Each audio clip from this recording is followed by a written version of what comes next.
Welcome back to the channel. This is Anu और इस video में हम आपका डिस्कस करने वाले एंटरप्रेन्योरशिप जो आपका सब्जेक्ट है उसके कुछ इंपॉर्टेंट टॉपिक्स को जो कि एग्जाम्स में पूछे जाते हैं और काफ़ी बेसिक टॉपिक है। आपका ये सब्जेक्ट है एंटरप्रेन्योरशिप, तो इसके कुछ टर्म्स हैं जो आपको बिल्कुल पता होने चाहिए। So without wasting any time let's start.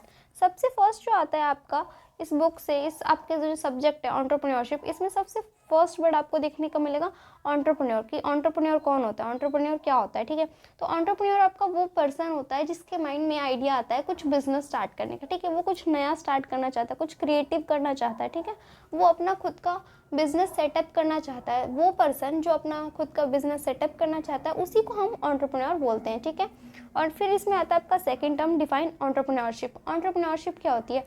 Entrepreneur आपका पता चल गया कौन होता है, वो पर्सन जिसके माइंड में आइडिया आया बिजनेस स्टार्ट करने का, जो बिजनेस स्टार्ट करना चाहता है। ठीक है, अब वो उस बिजनेस को स्टार्ट करने के लिए, उस बिजनेस को सेटअप करने के लिए जो भी सारा काम करता है, जो भी सारा वो प्रोसेस करेगा, ठीक है, उसको हम बोलते हैं एंटरप्रेन्योरशिप।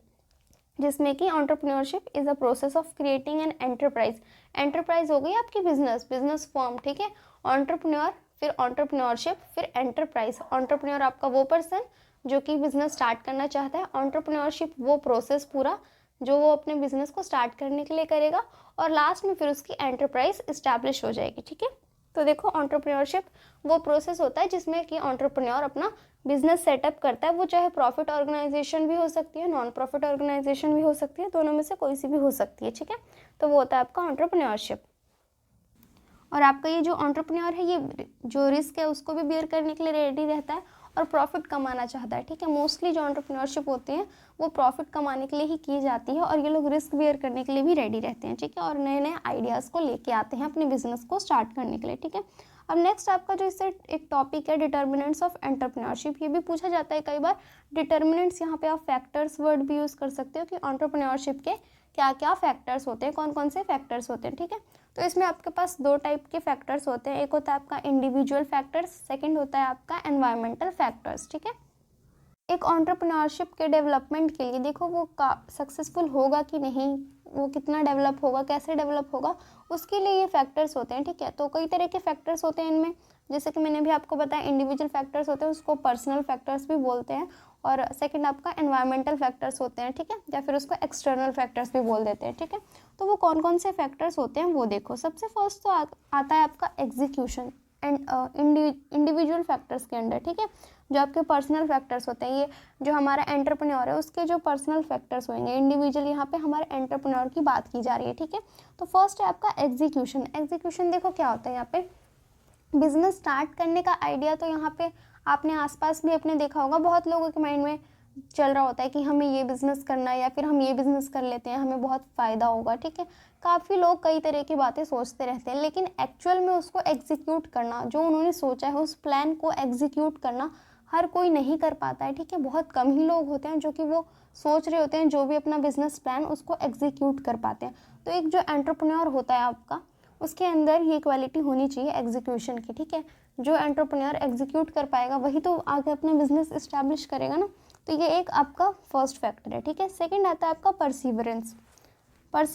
मतलब पैशन होना चाहिए इंसान के अंदर कुछ करने का। ठीक है, अगर उसने डिसाइड कर लिया है कि मेरे को ये चीज़ करनी है तो उसके लिए उसको पूरी जी जान एक कर देनी है। ठीक है, परसीवरेंस होना चाहिए इंसान के अंदर। आपका जो भी एंटरप्रेन्योर होता है उसके अंदर ये क्वालिटी ज़रूरी होनी चाहिए। ठीक है, इसके बिना कोई भी सक्सेसफुल नहीं हो सकता है, कोई भी वो अपनी एंटरप्राइज एस्टैब्लिश नहीं कर पाएगा। ठीक है, जब तक उसके अंदर पैशन ही नहीं होएगा कि मेरे को ये काम करना है तो करना है, तो वो कैसे कुछ भी करेगा। ठीक है, तो फिर वो उसका एक दिन मन करेगा, एक दिन मन नहीं करेगा। ठीक है, तो ये क्वालिटी होनी चाहिए एक इंसान के अंदर। ठीक है, थर्ड आता है आपका प्रॉब्लम सॉल्विंग बिहेवियर। जो एक एंटरप्रेन्योर होता है उसका हमेशा प्रॉब्लम सॉल्विंग बिहेवियर होना चाहिए। ठीक है, ऐसा नहीं है कि उसने अगर दो चार प्रॉब्लम्स आ गई तो फिर उनसे डर के उसने सारा काम छोड़ दिया वहीं पे, ऐसा नहीं होना चाहिए। ठीक है, उसका प्रॉब्लम सॉल्विंग नेचर होना चाहिए। अगर कोई भी प्रॉब्लम आती है तो उसको किस तरीके से सॉल्व करना है, क्या क्या उसके सॉल्यूशंस निकल सकते हैं, एक एंटरप्रेन्योर को वो सारी चीज़ें ध्यान में रखनी होती है। ठीक है, नेक्स्ट आपका जो फैक्टर है वो आता है रिस्क टेकिंग बिहेवियर। एक एंटरप्रेन्योर का हमेशा रिस्क टेकिंग बिहेवियर होता है। ठीक है, बिना रिस्क के कोई भी बिजनेस आप नहीं कर सकते हो। जहाँ पे जितना ज़्यादा रिस्क होएगा उतना ज़्यादा प्रॉफिट होता है। आपको पता ही होगा कि बिज़नेस में आप जितना ज़्यादा रिस्क लेते हो उतना ज़्यादा आपका प्रॉफिट अर्न करने के चांसेस बढ़ते जाते हैं। लेकिन हाँ, बहुत ज़्यादा रिस्क भी नहीं रखना चाहिए, रिस्क शुड बी मॉडरेट, ठीक है, मॉडरेट रिस्क होना चाहिए आपका। तो लेकिन जो आपका एंटरप्रेन्योर होता है उसके अंदर ये नेचर होना चाहिए कि वो रिस्क बेयर करने के लिए रेडी हो। अगर वो रिस्क बेयर ही नहीं करेगा तो उसको प्रॉफिट कैसे होएगा, ठीक है, वो कैसे अपनी एंटरप्राइज इस्टेब्लिश कर पाएगा, ठीक है। अब आता है आपका नेक्स्ट फैक्टर जो कि आपका लास्ट फैक्टर है, क्रिएटिव एंड इनोवेटिव, ठीक है। उसके जो आइडियाज़ हैं एंटरप्रेन्योर के वो क्रिएटिव होने चाहिए, ठीक है। ऐसा नहीं कि किसी और का आइडिया उसने कॉपी पेस्ट करके यूज़ कर लिया, ठीक है, कि वो बंदा वो काम कर रहा है तो मैं भी कर लेता हूँ, ऐसा नहीं होनी चाहिए, ठीक है। क्रिएटिविटी होनी चाहिए उस पर्सन के अंदर और इनोवेटिव होना चाहिए वो, ठीक है। उसके आइडियाज़ न्यू होने चाहिए, कुछ अच्छे होने चाहिए, ठीक है, जो कि लोगों को अट्रैक्ट कर पाए अपनी तरफ, ठीक है। तो ये तो देखो आपके सारे इंडिविजुअल फैक्टर्स हैं जो कि आपकी एक एंटरप्रेन्योरशिप को अफेक्ट करते हैं डेवलप होने में, पॉजिटिवली भी अफेक्ट कर सकते हैं, ठीक है, आपको नेगेटिवली भी अफेक्ट कर सकते हैं। डिपेंड करता है कि पर्सन कैसा है, आपका जो एंटरप्रेन्योर है वो इन फैक्टर्स को कैसे कंसिडर करता है, ठीक है। तो ये डेवलपमेंट में काफ़ी यूज़फुल होते हैं एंटरप्राइज़ के आपके। जब भी आप एक एंटरप्राइज़ बनाओगे या फिर आप कभी भी डिसाइड करोगे तो आपको काफ़ी सारी चीज़ें ध्यान में रखनी होती है, ठीक है। तो ये आपके हैं पर्सनल फैक्टर्स। अब नेक्स्ट आता है आपका एनवायरमेंटल फैक्टर्स, ठीक है, एक्सटर्नल फैक्टर्स भी बोलते हैं, जो कि एक एंटरप्रेन्योरशिप के डेवलपमेंट में किस तरीके से रोल प्ले करते हैं वो देखो। सबसे फर्स्ट है आपका कंड्यूसिव एटमॉस्फेयर। आपका जो एटमॉस्फेयर है, आपके आसपास के जो सराउंडिंग है, एनवायरनमेंट है, वो कंड्यूसिव नेचर का होना चाहिए। कंड्यूसिव नेचर क्या होता है? इस तरह का इन्वायरमेंट जो कि आपको मोटिवेट कर रहा हो कुछ काम को करने के लिए। अगर आपने कुछ काम करने का डिसाइड करा है तो मतलब आपके आसपास का एटमॉस्फेयर ऐसा होना चाहिए कि आप मोटिवेटेड फील करो, ठीक है। ऐसा नहीं है कि आपके आसपास सारे लोग नेगेटिविटी फैला रहे हैं तो वहाँ पे आप कुछ भी काम नहीं कर सकते हो, ठीक है। आपके आसपास कंड्यूसिव एटमॉस्फेयर होना चाहिए, ठीक है। सेकेंड फैक्टर आता है आपका एंटरप्रेन्योरियल कल्चर। इसमें क्या होता है देखो, सबसे मतलब यहाँ पे देखो माइंडसेट आपका इस तरीके का हो, लोगों का इस तरीके का माइंडसेट हो कि वो कुछ इनोवेटिव करना चाहते हो, कुछ नया सीखना चाहते हो, फेलियर्स भी एक्सेप्ट करते हो, ठीक है, जीतने के लिए भी तैयार हो, रिस्क भी लेना चाहते हो, मतलब ऐसा नेचर होना चाहिए उनका, ठीक है, आपके आसपास के लोगों का भी, तभी तो वो आपकी हेल्प कर पाएंगे ना, ठीक है। और एक एंटरप्रेन्योर का तो ऐसा नेचर होना ही चाहिए, तभी तो वो आगे काम कर सकता है, ठीक है। नेक्स्ट आपका जो फैक्टर आता है वो होता है पॉलिटिकल एंड लीगल एनवायरनमेंट। आपके आसपास का जो भी पॉलिटिकल एनवायरनमेंट है या फिर आपका जो लीगल फ्रेमवर्क है वो आपको काफ़ी ज़्यादा अफेक्ट करता है, ठीक है। थोड़ी बहुत आपको लीगल नॉलेज होनी चाहिए कि क्या कौन से एक्ट में क्या दिया गया है, किस हिसाब से आप अपनी कंपनी इस्टेब्लिश कर सकते हो या बिजनेस स्टार्ट कर सकते हो, ठीक है।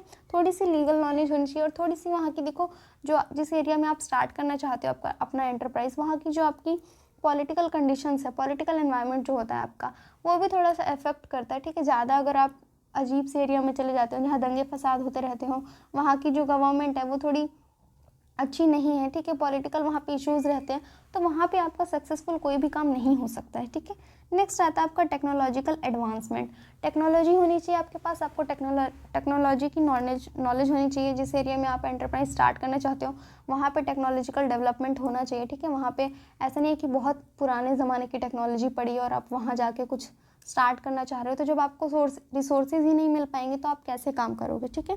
नेक्स्ट आता है आपका सोशियो इकोनॉमिक कंडीशंस। अब ये क्या होती है वो देखो, आप जहाँ पे भी अपना बिजनेस स्टार्ट करना चाहते हो वहाँ पे आपको थोड़ा सा नॉलेज होना चाहिए कि वहाँ की जो सोसाइटी है उनके क्या कल्चर है, उनका कैसा कल्चर है, ठीक है, क्या आप क्या बिलीव करते हैं वो लोग, ठीक है, किन चीज़ों में ज़्यादा विश्वास करते हैं, क्या काम करना पसंद करते हैं, उनके क्या क्या कस्टम्स होते हैं, ठीक है। अलग अलग टाइप के रिलीजन्स के भी लोग रहते हैं एक ही जगह पे, ठीक है। तो वहाँ पे आपको वहाँ का थोड़ा सा नॉलेज होना चाहिए, थोड़ा सा आपको आइडिया रहेगा तो आपको अपना बिजनेस स्टार्ट करने में काफ़ी हेल्प मिलेगी, ठीक है। तो वहाँ की आपको थोड़ी सोशल इकोनॉमिक जो आपको इन्फॉर्मेशन होती है वो आपको पता होनी चाहिए थी थोड़ी सी, ठीक है, ज़्यादा नहीं बट आपको थोड़ा बहुत पता होना चाहिए वहाँ के बारे में, तभी आप उस हिसाब से अपने बिजनेस को इस्टेब्लिश कर सकते हो कि आपको उसमें क्या क्या चेंजेस करने हैं या फिर क्या आप उसमें ऐड कर सकते हो, क्या उसमें से हटा सकते हो जो वहाँ पे सूट नहीं करेगा उस जगह को, ठीक है। तो ये आपके सारे एनवायरमेंटल और एक्सटर्नल फैक्टर्स हैं जो कि अफेक्ट करते हैं आपके एंटरप्रेन्योरशिप के डेवलपमेंट में, ठीक है। क्या आज के लिए बस इतना ही। आई होप आपको सब कुछ अच्छे से समझ में आ गया होगा। इन टॉपिक्स में से आपको कोई भी डाउट है तो आप कमेंट सेक्शन में फ्रीली पूछ सकते हो और वीडियो अच्छा लगा हो तो वीडियो को लाइक ज़रूर करना, चैनल पे फर्स्ट टाइम हो तो सब्सक्राइब करके जाना।